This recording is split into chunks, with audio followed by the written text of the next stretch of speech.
fact, the engagement of religion in world politics can be either. It can either enhance the already complex arena of international relations and world politics, and on the other hand, religion has the potential, I think, to contribute positively to a world that knows more violence than should be there, more poverty than should be tolerated, and more human rights violations than should be countenanced. Welcome to the Old North Church and to our fall lecture series. In recent years, we have hosted a series of talks on topics of historical interest. Tonight, we're trying out a new theme, and I'm sure you will be glad you joined us. Thanks to the poetry of Henry Wadsworth Longfellow, Old North has become an internationally known icon of the intersection of religion and politics. In Paul Revere's Ride, the American Revolution begins with two lights streaming from our steeple. That intervention of a religious institution in the affairs of state is almost universally lauded as a good thing in America, perhaps not in Great Britain. But as we are well aware, not all intersections of religion and politics are welcome in the modern era. The question of the appropriate relationship between religion and politics is complicated and highly nuanced. I'm delighted that one of the leading thinkers in this field, the Reverend Bryan Hehir, is joining us tonight to offer his thoughts on this enduring question. Father Bryan Hehir is the Parker Gilbert Montgomery Professor of the Practice of Religion and Public Life at Harvard University. He presently serves as the Secretary of Social Services and the President of Catholic Charities in the Archdiocese of Boston. Prior to this position, he was President and CEO of Catholic Charities USA. His research and writing focus on ethics in foreign policy and the role of religion in world politics in American society. He was a member of the faculty of the Harvard Divinity School and Harvard's Weatherhead Center for International Affairs, and served the Harvard Divinity School as chair of its executive committee from 1999 to 2001. From 1973 to 1992, Father Hehir directed the Office of International Affairs and then the Department of Social and Political Affairs at the U.S. Catholic Conference of Bishops. During this time, he was the chief author of the U.S. Bishops' 1983 pastoral letter on nuclear weapons, and as a young Turk and priest working on the nuclear freeze movement is when I first became aware of Bryan's writings and became a fan of his work. He's the recipient of numerous awards, among them the MacArthur Fellowship and 25 honorary degrees. He's a fellow of the American Academy of Arts and Sciences and a member of the Council of Foreign Relations. I'm so delighted to welcome Father Hehir to the Old North Church, and I'm very much looking forward to his thoughts on that very challenging question of how religion and politics can intersect in a way that helps us all. Thank you very much. I'm delighted to be here. Steve Ayers is an old friend, and so it provided an occasion for us to get to know each other again. And secondly, to be in this place, which has played such a role in the culture and history of this city, and indeed throughout the country, is known, as Reverend Ayers just said, as a place of intersection of religion and public life. We normally, I think of religion and politics in domestic terms, what happens within states, and indeed that is, as you just heard, always a complex topic. I've come to you tonight to talk about an expanded version of that question, namely religion and world politics. And I entitled the talk, Religion and World Politics, Promise or Threat. Because in fact, the engagement of religion in world politics can be either. It can either enhance the already complex arena of international relations and world politics, and on the other hand, religion has the potential, I think, to contribute positively to a world that knows more violence than should be there, more poverty than should be tolerated, and more human rights violations than should be countenanced. And so while I'd be happy to discuss the domestic dimensions of things, I will focus on this question of religion and world politics. Indeed, the reason I do this is because of the salience of the topic, both in the world of diplomacy, in the world of public affairs, and the salience of the topic in the study of religion today. In order to frame my discussion, let me argue that religion and world politics has gone through three major stages.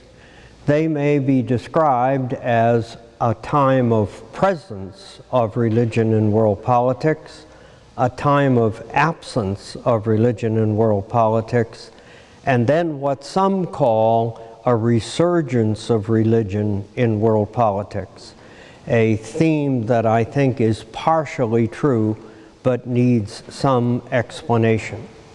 So let me begin with presence. Religion and politics are both deeply rooted in human nature.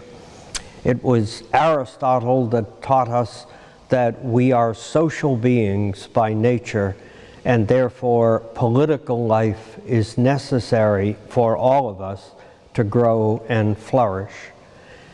And as far back as recorded history takes us, religion has been part of the narrative of humanity. So in one sense, when I say religion has always been part of world politics, it is that to which I refer. And what I mean by that is that as the world moved through different stages of relationships, from empires to the medieval Commonwealth to the rise of sovereign states and on into our own period of history, as we did that, religion was always present. It was present in the life of individuals who were citizens of nations in both times of war and peace. It was present in the individuals who served as public officials and commanded either military or political dimensions of nations' lives. Religion was also present through communities. Think of World War II. In the heart of what was known as Christian Europe, with the Christian church in France and the Christian church in Germany, and then spreading out from there to England and then to Austria and then to Russia. In the midst of this, quote, Christian civilization, we fought the two great wars we call the World Wars. And religious communities were as divided by the war as were political entities. So religion was present in individuals, it was present in communities, and it was present in religious institutions of various kinds. The story I've told so far has a very Western sense to it. But think of not only the medieval Europe with the Christian church, the post-Reformation Europe with Catholic and Protestant churches, but think of the Caliphate, think of the Ottoman Empire, and then China has its own story to tell, far too broad and vast for me to venture into tonight. But my first point is that religion has always been present.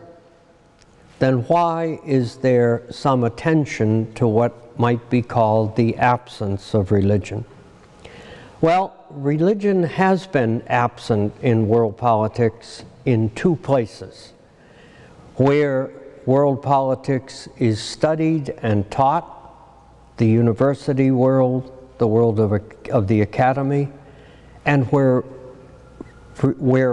international politics is practiced in the world of diplomacy.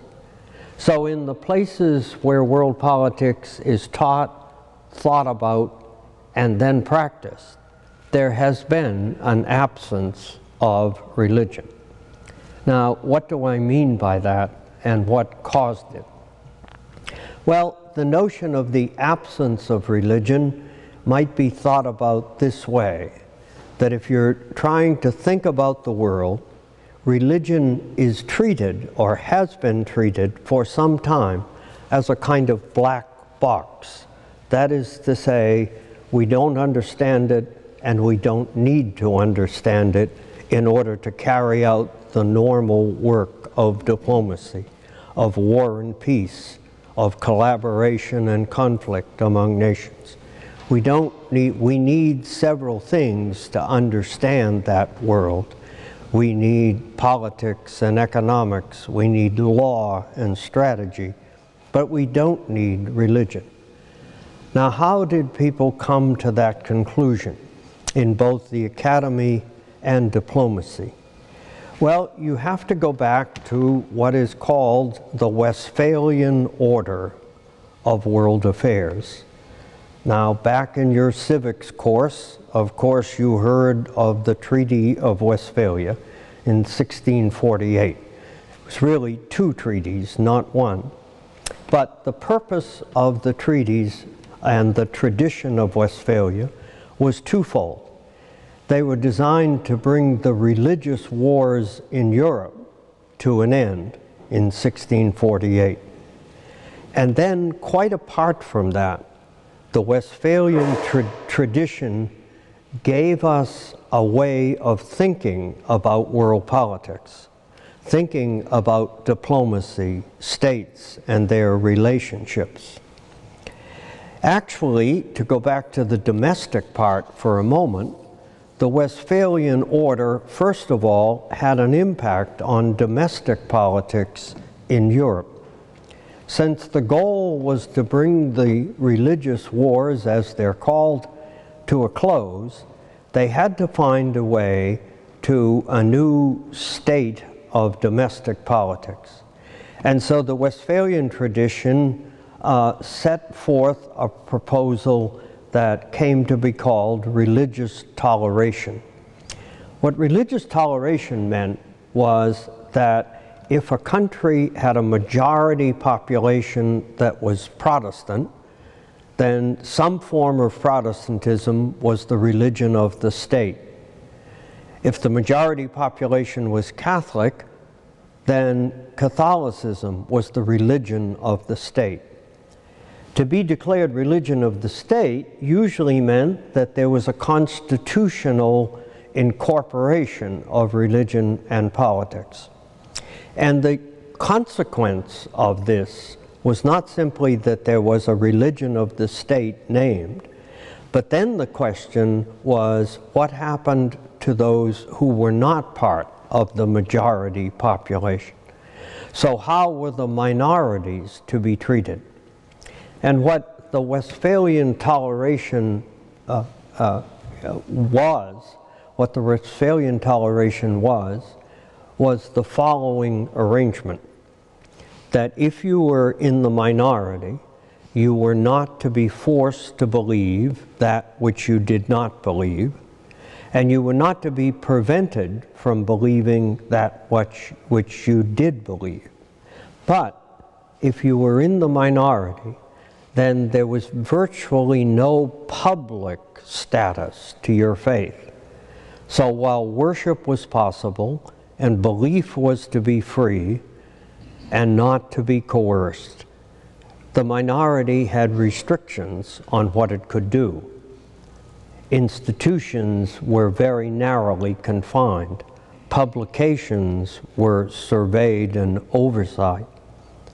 And so toleration was what set in after Westphalia in Europe. Now, there is a long story that leads from that understanding of toleration to what we today call religious freedom. The right to religious freedom, the journey took from the 17th century until the 18th democratic revolutions, of which this church was part, on into the 20th century, and the right to religious freedom is found in the UN Declaration on Human Rights. And essentially what happened there was that no matter what the majority-minority makeup of a country's population is, everyone in principle is to be free to practice their faith personally, privately, and publicly. And the right to religious liberty is then aligned to the other rights of the Universal Declaration. Practice of the faith can include freedom of association, freedom of expression, and so it is a much broader reality than Westphalia allowed for. Westphalia was a practical conclusion to a conflict-ridden Europe in which 1/3 of the population of Central Europe had been wiped out by wars that were not purely religious, but they were sufficiently religious to be called religious wars. Now that whole phenomenon, the internal life of states, was one of the products of the Westphalian order. But the part of the Westphalian order that is particularly significant for us is the international dimension. As I said, the Westphalian order gave us a way to think about world politics, a way that continues to exercise influence today. Now, what was the makeup of the Westphalian order? It confirmed the sovereignty of the territorial state. Secondly, it asserted the principle of non-intervention in the affairs of states. And thirdly, a little bit more, in a sense, complicated because it wasn't explicit, I would argue the third part of the Westphalian order was that it secularized the meaning of world politics. So a word on each of these components. The sovereign state had emerged in a long, slow process from roughly the 14th century through the 17th century. And it emerged as a result of multiple forces.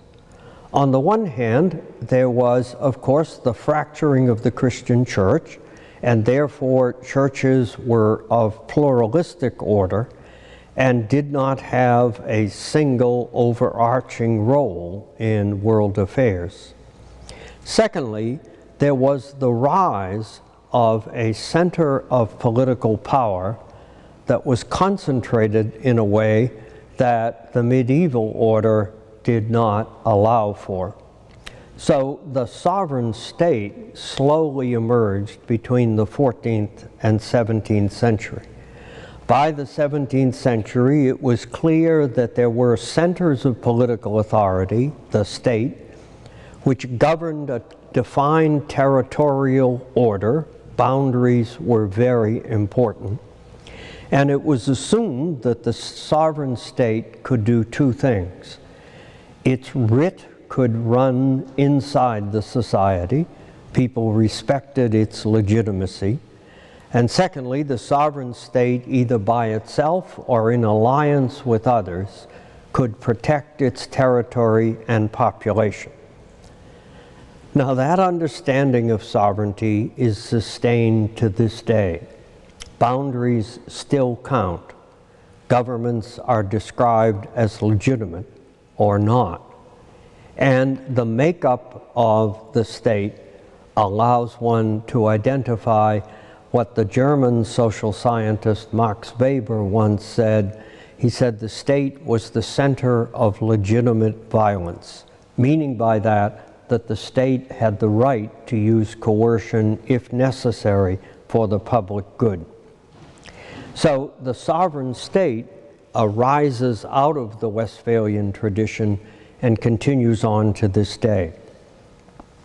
Once you acknowledge that there is a world of independent sovereign states, and once one understands that the fundamental meaning of sovereignty is that there is no higher authority in the eyes of the state, that it recognizes neither religious or political authority higher than its own form of governance. Once that picture of the world emerges, a series of independent sovereign states, all of whom claim the right to use force if necessary, once that is clear, then you walk on territory that is dangerous. For if everyone can assume the right to use force, then the question becomes, what is a legitimate use of force and what is not legitimate? And the Westphalian Order essentially sought to reduce the ways in which a state could claim the right to go to war by introducing and affirming the principle of non-intervention. So the logic of Westphalia is that if a state aggresses against another state, crosses a territorial boundary, and enters another state, then the attacked state has the right to respond. But what was not regarded under the Westphalian Order was that State A would interfere in State B, either for religious reasons or political reasons or economic reasons. So non-intervention was the principle. Finally, Westphalia, as I said, I think had an implied sense of secularization. That is to say, with the memories of the religious wars close by, the authors of the Westphalian Order sought to insulate politics from religion and religion from politics. One of the great defenders of the Westphalian Order, indeed he has argued recently in his most recent book, former Secretary of State Henry Kissinger, has argued that Westphalia is the only principle of world order that has survived. This is what he said about Westphalia. He said, the Treaty of Westphalia reflected a general determination to put an end to carnage once and for all. Its basic purpose was to stop the merging of domestic and foreign policy, or, in the language of the day, to stop the merging of faith and diplomacy. Now that is what I mean by the implicit assertion of Westphalia. What has been the impact of Westphalia in the life of states and world politics? It is safe to say that what the Westphalian Order has shaped the study and practice of diplomacy for 3 centuries. When I talk about this to students, even students at the Kennedy School, you have to affirm for them that this is not an archaeological dig to go back to Westphalia. And all one has to do is to read the UN Charter, the Charter of the United Nations. The Charter of the United Nations affirms both the principle of sovereignty of states and the principle of non-intervention. Now we'll come back to that because that has been part of a very intense debate over the last 20 years, the principle of non-intervention. So Westphalia sought to limit violence as a principle, and it sought to secularize the understanding of world politics. And indeed, it was very successful. If you take standard textbooks of world politics up to the last 20 years, you find almost no reference to religion. 500- and 600-page books have less than 5 pages devoted to religion of any kind. Excuse me. And then there were the memories and convictions. Westphalia was associated with war in which religion was a large part of the story. So the assumption was that if you treated religion as a black box, as not needing to be understood or talked about, that would contribute to peace in the world. So then you come from presence to absence, and now the resurgence, as it is called, of religion and world politics. I think the term resurgence is partially true, but it needs some modification. The first modification being it isn't a brand new resurgence, it is a new form of presence. And the idea that is captured by resurgence is the testimony to the fact that there is new engagement and interest in the theme of religion and world politics. Now, how did that happen? If I want to identify Westphalia as the fundamental cause of the absence, then how to think about the resurgence? Well, it is the product of multiple themes that are woven together. First of all, quite apart from the religious perspective, in the last 30 to 40 years, it's hard to date these things exactly. In the last 30 to 40 years, there has been an empirical challenge to Westphalia, not a religious challenge, but an empirical challenge. In other words, if you take the components of the Westphalian order, sovereignty, non-intervention, and secularity, all three of them have been challenged by the facts of world politics. Sovereignty. Sovereignty was commonly understood to say that a sovereign state had, as I said, the capacity to set its destiny and follow it, the capacity to both govern internally and the capacity to protect its territory and population. But if one looks at sovereignty in the last third of the 20th century and on to our own time, I think it is possible to argue that the fact of sovereignty, the fact of sovereign governance, has been challenged by four different factors. Now, challenge does not mean it is obliterated. It's more appropriate to say sovereignty has been eroded to some degree. So what were the challenges to the classical definition of sovereignty? The first were nuclear weapons. If the meaning of sovereignty at its heart was that a state could, quote, defend its population and territory, then that definition was challenged radically by nuclear weapons. The two most powerful nuclear states, the US and the Soviet Union, could not defend either their population or their territory from a nuclear attack. We adopted a strategy called deterrence. Deterrence is the threat to respond in kind to an attack, but deterrence virtually presupposes that both sides of the war and much else would be decimated. So the classical definition of defense did not hold against nuclear weapons. Secondly, what we today call global interdependence or globalization challenges sovereignty in the economic order. If a state wishes to participate in the global economy, it enters into a pattern of relationships where its sovereignty is limited. It's limited by treaties that states sign.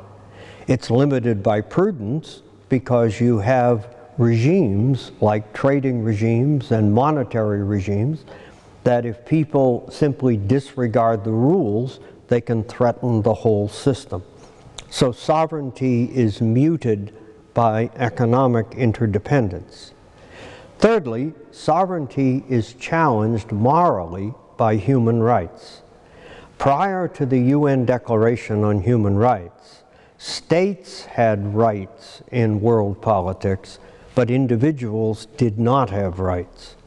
It is only with the rise of the human rights movement, the UN Declaration on Human Rights, that then, as one author put it, you crack the shell of sovereignty, because citizens can raise a claim against their state and have it taken up by others in the international arena.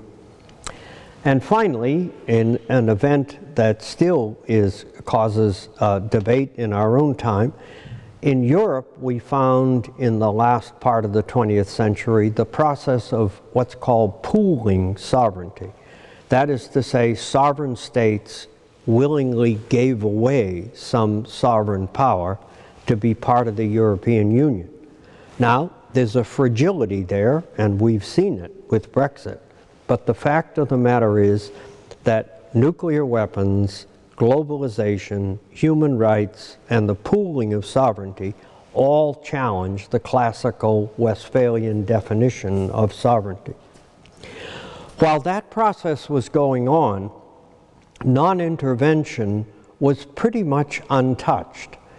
It was a principle that many different sides of the international debate found helpful.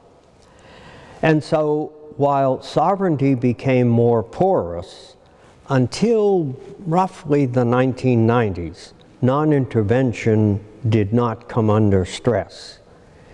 But of course, as you know, much to our surprise and dismay, the collapse of the Cold War led to a world in which there was less cosmic danger of war, of nuclear war, but it led also to a situation, not through causality perhaps, but by correlation. After the collapse of the Cold War, nations around the globe began to explode internally. Yugoslavia was among the first, but the names reached across the decade. The Balkans, Somalia, Rwanda, Sierra Leone, Kosovo. In incident after incident, there were explosions within states, and there were enormous loss of life and human rights violations up to and including genocide. That, of course, had been one of the great lessons of World War II. Those of us in this church, as I look out, unlike my students who were not alive at that time, those of us born at a certain time remembered that after World War II, if you stepped in a room and said never again, everyone understood what you meant. But with the hope of peace hanging in the air, as the Cold War died, genocide occurred. And so the question then became, should you treat non-intervention as an absolute rule? Westphalia treated sovereignty and non-intervention as absolute rules. Exceptions were not expected. But as the 1990s rolled on, and case after case, and of course, in a sense, the capstone of the cases since Rwanda is Syria. As the 1990s and the 21st century rolled on, the challenge to the principle of non-intervention surfaced. Legally, it was treated absolutely. Morally, the moral arguments challenged the legal status. No one wanted to go from a world of non-intervention to a world of presumptive intervention. Westphalia was right to say non-intervention is needed. But if you don't absolutize it, then you open up the possibility that you live with a presumption of non-intervention. It should not be normal, natural, or frequent, but that in specific cases you can override that principle in a morally justified exception. And so the sovereignty claim of Westphalia was eroded, and the non-intervention principle was eroded. So then you came to the third piece, the secularity conception. The idea again that world politics neither needed religion nor did religion need to be understood in order to understand the world. What stood behind the implicit secularity were several sub-truths. The premise was that religion is best treated as a private reality, important in persons' lives, important in private existence, and to be protected in that way. But the premise, the other side of the premise, was that religion wasn't necessarily a public factor. That was one idea that went along with the secularity thesis. And there was a whole development of social science that was called the theory of secularization. Now, this had to do more with domestic politics, but the argument was that as the world becomes more modern, or as a society becomes more modern, more educated, more devoted to science, more affluent, when all of these things happen, the secularization thesis argued religion would float off the radar screen. Not pushed out, not prosecuted, just no longer significant in public life. It was that proposition that was challenged in what some call the resurgence of religion. How did it occur? Well, events preceded ideas. It wasn't that people thought their way through to a different understanding of religion and world politics. It was that a whole series of events reaching back from the 1970s and coming up to the present day, in a whole series of events, basically you could not fully analyze what was going on in the situation unless you at least had some understanding of the religious component of the situation. Now, I hasten to add, the argument here is not a kind of proselytizing argument for religion. The argument's more modest. It argues that if you can't take religion or don't take religion into account in analyzing situations, you end up doing bad briefings. You end up getting a partial picture. What do I mean? Well, certainly the major event of the last part of the 20th century was the collapse of communism in Central and Eastern Europe and the end of the Cold War. There certainly were many factors that fed into this. And again, I hasten to add that the argument of a return of religion is not a unicausal argument. In none of these situations is religion a sole causal factor. But as you look at the multiple factors that contributed to the collapse of communism in Central and Eastern Europe, the Lutherans of East Berlin who held their faith under great stress, solidarity in Poland, and a Polish Pope had something to do with the collapse of communism in Central and Eastern Europe. If you turn to South Africa, I think the assumption in the 70s and 80s was that change in South Africa was inevitable, but there almost was an equal sense of inevitability that change would be violent. Now, there was some violence, to be sure, but nothing like what people expected, a kind of all-out fight between the white government with enormous military power and the African population with rights on their side but little power. The transition to a more peaceful, multiracial South Africa had again more than one cause. The sanctions imposed on the government were one of them. But you can't discount the South African Council of Churches and Bishop Tutu. You can't discount either of those in the transition. Thirdly, interpreting Latin America of the 1970s and 80s without Archbishop Romero and the Jesuits and the role of a changed church in Latin America were part and parcel of both South and Central American change. And then finally, of course, the Middle East.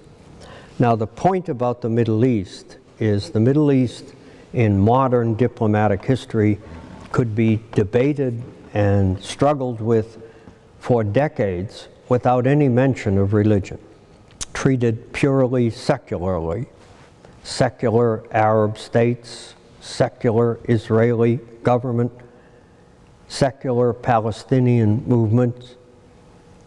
But that has shifted. It has shifted to the point where, once again, religion is not the only factor, but it hardly can be ignored, not only in the Israeli-Palestinian conflict, but in the region as a whole. The Middle East, as I look at it, is not unlike the subsystem of 19th century Europe, where you have multiple states in an almost balance of power struggle. Sunnis in Saudi Arabia, Shiites in Iran, and then across the religion split, there is the political and ideological split. So, if you take these events and probe them in more detail than I have, the question arises, is it really possible to treat religion as a black box and understand the world as we know it? That question was given added impetus by two other events. One of them fairly close to home, and that is an article that Professor Samuel Huntington wrote in the 1990s. Sam Huntington was one of the most distinguished political scientists in the world. He was also a very controversial political scientist. He wrote many things that caused many controversies, and Sam would hold to his principles with rather determined intensity. He wrote a piece in the early 1990s, shortly after the collapse of the Cold War, and the title of the piece was The Clash of Civilizations, ? Sam often made the point that people forgot the question mark, but he was asking a question.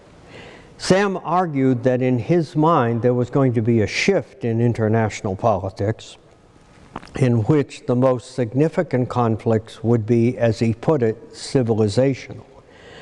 And when he described civilization, first of all, he was criticized for his definitions of civilization, and it was one of the things that made the article controversial. But one of the points he made was that at the core of civilization lies religion.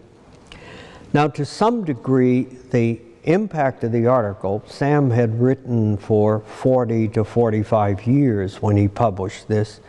He told me personally he never got such attention to anything he had written as he got to this article. But it was very controversial, and it divided people significantly.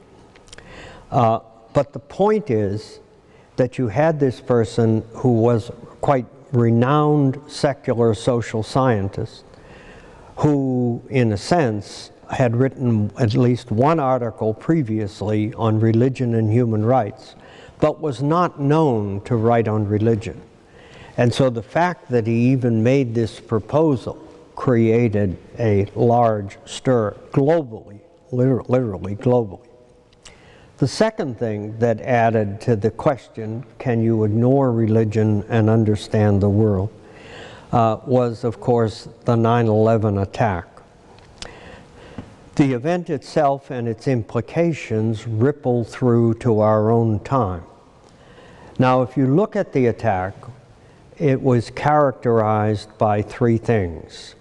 It was transnational, it was transcendent, and it was traditional.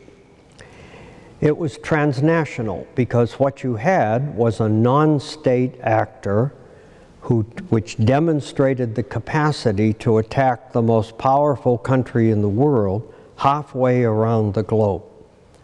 Now, terror is not new in politics, but terrorism traditionally has been domestic terrorism. Groups that oppose the state where they live and they seek either a change in the state or they seek greater freedom for their ethnic group or their political group. But this was transnational. And non-state actors demonstrating the capability to act transnationally was a significant addition to the strategic discourse. Secondly, it was a transcendent attack. Transcendence is a term theologians use to refer to a sense of an overarching reality beyond our empirical evidence. Those who carried out the attack tied it to a religious tradition. That did not mean that the religious tradition in question approved of the attack. It simply meant that in the minds of many, the memories of the 17th century came back. When religion and war intersect, it intensifies the damaging potential of both. Thirdly, the 9/11 attack was not only transnational and transcendent, it was traditional terrorism. That is to say, terrorists, almost by definition, attack soft targets, civilian targets, because terrorists cannot sustain a large-scale attack. So, to the question, can you interpret the world without religion, the 9/11 attacks opened other doors of inquiry. It was then followed by what came to be called the War on Terror, one of the most controversial political decisions our government has made. And so you got two different reactions. On the one hand, the memories of the 17th century came back. Is that what we're headed to? Is religion and politics a threat? Secondly, others said what you really need is to be able to understand the role of religion, different interpretations of religion, and how religion and politics work within states and beyond states. So I've tried to argue that it was really an empirical set of events that raised the religious question. At the same time, there is this fabric of wider themes that contributes to the question. So, for example, after the 9/11 attacks, major commentators in the study of international politics. Now remember, I argued that absence meant absence where politics was taught and where it was practiced. Major commentators began to say new things.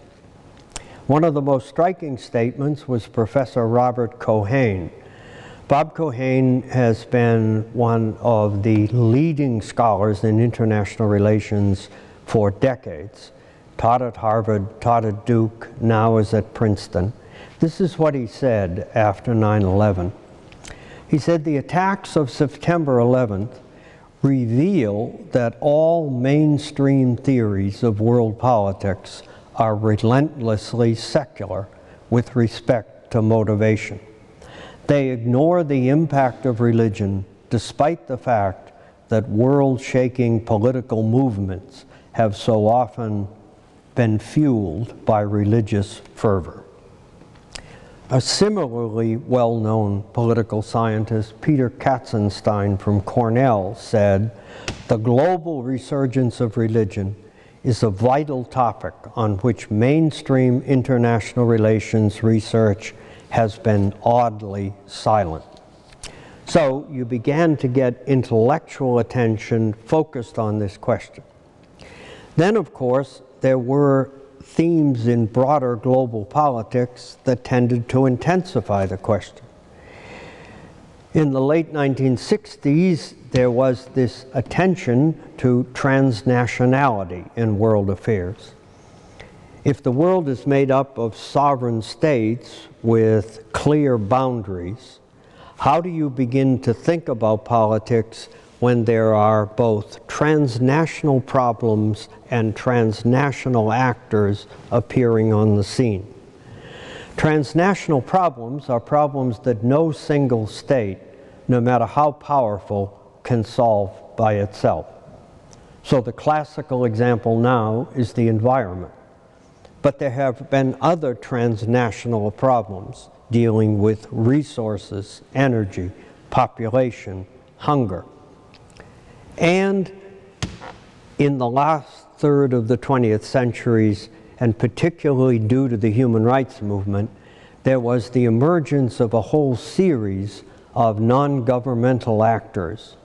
Not non-governmental actors that made war, but that dealt with human rights, dealt with social justice, dealt with immigration. And so transnationality fit. Now, religion by definition is transnational. Transnational actors have the following characteristics. They are based in one place, present in several places, have a trained corps of personnel, and a single guiding philosophy. That's IBM, the World Bank, and the Jesuits. All of them have a capacity to move ideas and resources across national boundaries when necessary. So transnationality tended to set a context in which the transnationality of religion surfaces. Globalization, the step beyond interdependence, if you will, ties together foreign policy and domestic politics. Once again, the idea of sovereignty was, in a sense, that you could protect yourself from the outside world. But a globalized world is tied together by technology, by economics, by politics, and by interaction among cultures. Immigration is the classical example today of how foreign policy invades, if you will, in the personality of women, children, and refugees, invades domestic politics and must be dealt with. So, presence to absence to return of religion or resurgence. My final comments are about how you think about the move from the present to the future. The key question, I think, is whether these events and themes of which I've talked about, which demonstrate a kind of return of religion, the key question is whether this will be taken up systematically and across lines, across religious lines and across political lines, by scholars, statespersons. There now is a religious advisor to the Secretary of State of the United States. He sits on the 7th floor of the State Department. It's an office that has never existed. Indeed, I do have an interesting anecdote. Years ago, I knew a young student at Harvard, and she pursued a joint degree. She pursued separate degrees in divinity and Kennedy School. And when she finished, she went to work for the CIA. And since I knew her and I was working in Washington, I called her up, and she picked up the phone and she said, "This is the desk of global stability." And I said, "What is that?" And she said, "Well, I'm here to study religion, but they don't want to say so." So, global stability. We're a long way from global stability. But it is going to take, systematic integration is going to take a study of the traditions of religion. For they vary on basic issues. How address the world? How address the state? What positions do they have on the use of force, human rights, and equality? Religions also vary on the degree of institutionalization they bring to the world of international politics. Some communities are communities, period. Other communities are communities that build institutions within states and across states. And if systematic attention is to be given to the question of religion and world politics, we're going to need people with deep knowledge of religious traditions. Right now, I'd have to say that political scientists generally take a functional view of this question. They know religion needs to be dealt with. They'd like to deal with it, in a sense, at the surface, where religion intersects politics on the surface of life. But one will need some people who know these traditions in detail, and then other people who deal with the big picture. We have that problem in diplomacy generally. You need regional experts who spend all their life on one section of the globe. And you need, quote, big thinkers who tie together many regions of the globe and many issues. If there is to be systematic attention, we're going to need some people doing the in-depth work and some people doing the connecting work. Is it likely this will happen? Here I will close with two examples of when it has happened without being able to tell you whether they will be repeated. The first area where there has been significant integration of a theme in the study of world politics is the issue of ethics and international relations, different than the study of religion. There's no question that many people draw their ethics from religion, but ethics is possible to be cultivated in secular terms apart from religion. But the real point to be noted here is that after the two world wars and after the League of Nations had, in a sense, collapsed, the League was regarded as the sort of prototypical idea that you try to introduce ethics into international relations, and Woodrow Wilson was the primary representative. Because it appeared that the League had collapsed, after World War II, there was a resurgence of what is called classical realism in world politics. Realism has been the dominant school of world politics. I think it still is. It has competitors, but it still is. Realists have always been cautious about ethics, or the introduction of ethics into world politics. And they've been cautious for three reasons. Complexity is the first. They argue that it is hard enough to think about world politics to simply make things work without wondering about right and wrong. Consequences are the second. Well-intentioned actions can yield unintended results. So complexity and consequences, and then crusades. The realists sometimes argued that when you get people ginned up about a moral question, they often go off trying to impose it on the rest of the world and increase violence. But while that meant that ethics was often marginalized, that is no longer the case. Standard works on international relations, standard anthologies, the major journals of international affairs treat ethics and world politics all the time. It is a step beyond that to talk about religion and world politics. But my point is, the first example points a path for the second. And then finally, I mentioned to you interdependence. Again, the realist view of the world was strongly Westphalian. World politics is about states and their interaction.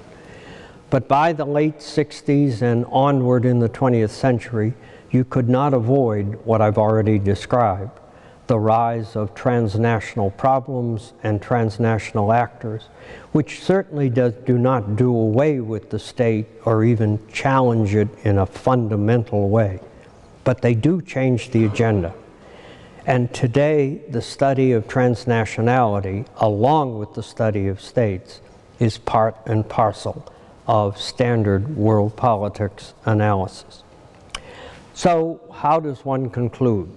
It is not clear that all I have described will take a permanent position in the way we study the world or the way we act in the world.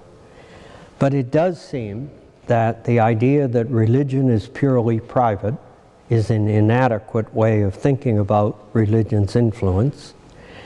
That religion is purely domestic is too contained a notion, or that religion can be treated as a black box. The sense that religion and politics can either be a promise or a threat will never be totally reduced. But perhaps it is possible to stress the promise of the possibilities of joining religion and politics once it becomes clear that it's hard to understand the world treating religion as a black box.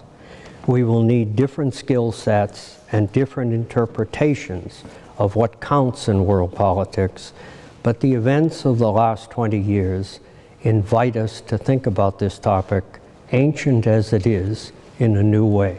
Thank you very much.